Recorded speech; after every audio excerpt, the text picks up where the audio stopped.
The world is sick for a surprisingly modest-sounding reason. We don't understand love. And yet we're rather convinced that we do. We talk a lot of love, of course, but generally in terms of a dizzying rapture lasting a few months, focused on someone's beauty, intelligence, and strength. We have high ideals and refer with confidence to concepts like justice, equality, and rights, and yet somehow in the mix we avoid talking of the sort of love that would give true life to any of these. We are law-abiding and righteous, but we are, in the grandest sense, in the public square, without love. The most convincing definitions of love in the West have come from Jesus of Nazareth, which has proved unfortunate, given how easy it is for rational types to confuse an overcoming of supernatural faith with a neglect of the subject of love. To move forward, we require a new philosophy of love, in effect, a powerful secular religion of love. This should be read out after the news, and its tenets taught to CEOs and supply chain managers. We should put it on T-shirts, and it should be as common and more useful to say, "I'm trying to learn to love," as to announce a desire to become fit or famous. It's no insult to have to acknowledge that even though we inhabit a culture soaked in romanticism, we have problems understanding love. And even though we've had plenty of crushes and heard plenty of songs about love, we're still taking our first steps towards grasping what love might actually be. Here then are 7 key constituent ingredients of love. Charity. Love means, above anything else, benevolence and gentleness towards what is failed, disgraced, broken, unappealing, angry, and foul in other people and in ourselves.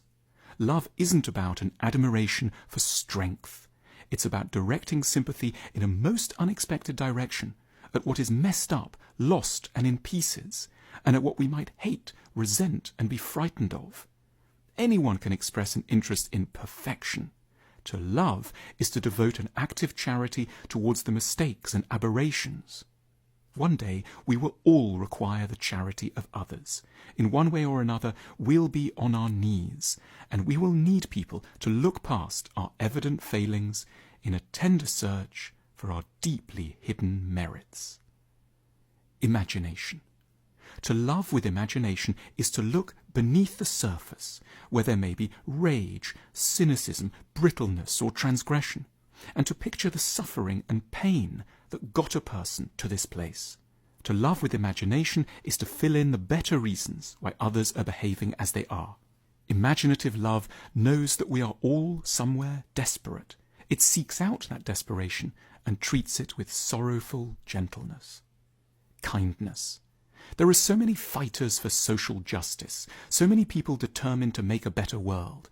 They denounce their enemies and feel certain of their cause, but along the way they have a fateful habit of forgetting to be kind. In their denunciations of the evils of others there is precious little mercy, humility, tenderness, or grace. It's not enough to be right or just. To be kind is to know that everyone, even sinners, and in a way especially sinners, deserve ongoing sympathy and mercy. It's never simply because someone is wrong that we have any right to cease showing them the greatest kindness. Forgiveness. To forgive is to know that we are, in our own way, as guilty as the next person. Given what we all are, we have no option but to cut each other some slack. Of course we've failed and been hasty and less than admirable, but that's no reason forever to withhold love.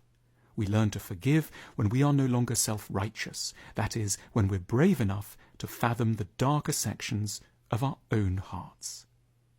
Loyalty. To love means being loyal to people. This could be ourselves, even though the crowd no longer agrees.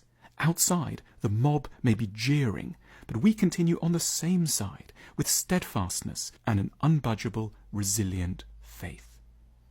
Generosity. Love overflows. It isn't about loving just one person. It encompasses the love of someone you've just met, of strangers in another land, of the earth, of plants, weevils, housebats, and that moth by the window who might be dead by nightfall.